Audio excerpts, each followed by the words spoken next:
Hello everyone, welcome to 1 minute concept. आज हम समझेंगे हड़प्पन स्क्रिप्ट जो है वो डिसाइफर नहीं है, जबकि इजिप्शियन स्क्रिप्ट जो है वो डिसाइफर हो चुकी है। तो इसका रीजन क्या है, और हम देखेंगे कि हड़प्पन स्क्रिप्ट के कुछ इंपॉर्टेंट फीचर क्या क्या है। तो सबसे पहले देखते हैं कुछ जनरल इन्फॉर्मेशन। जैसे हड़प्पन स्क्रिप्ट को इंडस स्क्रिप्ट भी बोलते हैं, और इसका जो अर्लीस्ट स्पेसिमेन है वो हमें 1853 में मिलता है। उसके बाद 1923 आते आते हमें मैक्सिमम नंबर ऑफ स्पेसिमेन मिल जाते हैं। तो इस तरीके से हमें लगभग 4000 स्पेसिमेन मिले हुए हैं, और ये अभी तक अनडिसाइफर्ड है। तो स्कॉलर्स ने इसे Dravidian, proto Dravidian, Sanskrit, Sumerian जो एक एंशिएंट मेसोपोटामियन लैंग्वेज है उससे कनेक्ट करके इंटरप्रेट करने की कोशिश की है, बट कोई भी इंटरप्रिटेशन अभी यूनिवर्सली एक्सेप्टेड नहीं है। अगर हम इसमें बात करें तो हमें 5 to 6 सिंबल्स मिलते हैं जनरली एक लाइन में, और ये जनरली एक लाइन के ही हमें सील वगैरह कुछ इंस्क्रिप्शन वगैरह मिले हुए हैं। तो हम देखते हैं ये एक्चुअली में डिसाइफर क्यों नहीं है। ऐसा इसलिए है क्योंकि ये बहुत ही शॉर्ट टेक्स्ट लेंथ होते थे। इसमें मतलब कि बहुत ज्यादा जो है आपका लंबी लाइन नहीं लिखी गई है, उसमें कुछ 5 to 6 सिंबल्स हैं और वो पूरा खत्म हो जाता है एक इंस्क्रिप्शन। और ऐसा कोई लैंग्वेज भी नहीं है जो इससे रिलेटेड हो। तो इसी वजह से ये एंशिएंट हिस्ट्री में बहुत डिबेटेड टॉपिक है। और हम देखते हैं कि जो रोसेटा स्टोन इजिप्ट में मिला हुआ है, तो वो एक बाइलिंगुअल इंस्क्रिप्शन था।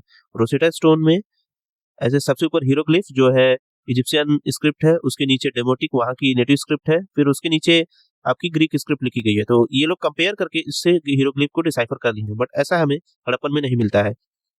अब हम देखते हैं इसके की फीचर्स के बारे में। तो सबसे पहले ये एक पिक्टोग्राफिक स्क्रिप्ट लोग मानते हैं, क्योंकि अगर आप ये स्क्रिप्ट देखें तो इस पे कुछ पिक्चर बने हुए हैं, तो लोग इसलिए पिक्टोग्राफिक बोलते हैं कि पिक्चर की मदद से अपने जो है थॉट्स को शेयर करते थे। सेकंड, लोगोसिलेबिक बोलते हैं। तो लोगोसिलेबिक एक्चुअली की एक पिक्चर बना होगा और कुछ उस पर सिंबल्स लिखे गए होंगे। और जो थर्ड है, 5 to 6 सिंबल्स ही हैं जनरली, और मैक्सिमम हमें 34 सिंबल का एक सील मिला हुआ है। और हम फोर्थ अगर इसका फीचर्स की बात करें तो ये राइट टू लेफ्ट लिखा जाता था, मीन्स राइट टू लेफ्ट इस डायरेक्शन में लिखा जाता था। बट अर्लियर जो स्कॉलर्स हैं वो इसे बेस्टोफिडॉन स्टाइल भी मानते थे, मीन्स राइट टू लेफ्ट, फिर अगेन लेफ्ट टू राइट, फिर right to left, left to right, इस तरीके से। अब ऐसा इसलिए था क्योंकि बेस्टोफिडॉन में हमें कुछ इंस्क्रिप्शन मिले हुए हैं, कुछ सील मिले हुए हैं, जिसपे सपोज करिए ये आपका सील है। तो अगर ये आपका सील है तो इधर से सब्जियां की लिखना आप अगर स्टार्ट करते हैं तो इधर आने के बाद क्राउडेड हो गया, तो फिर इधर से लिखना स्टार्ट किए, फिर इधर आके क्राउडेड हो गया। तो ऐसा माना जाता था कि इधर से लिखा गया, फिर इधर से, फिर इस डायरेक्शन में, बट ऐसा सच नहीं है।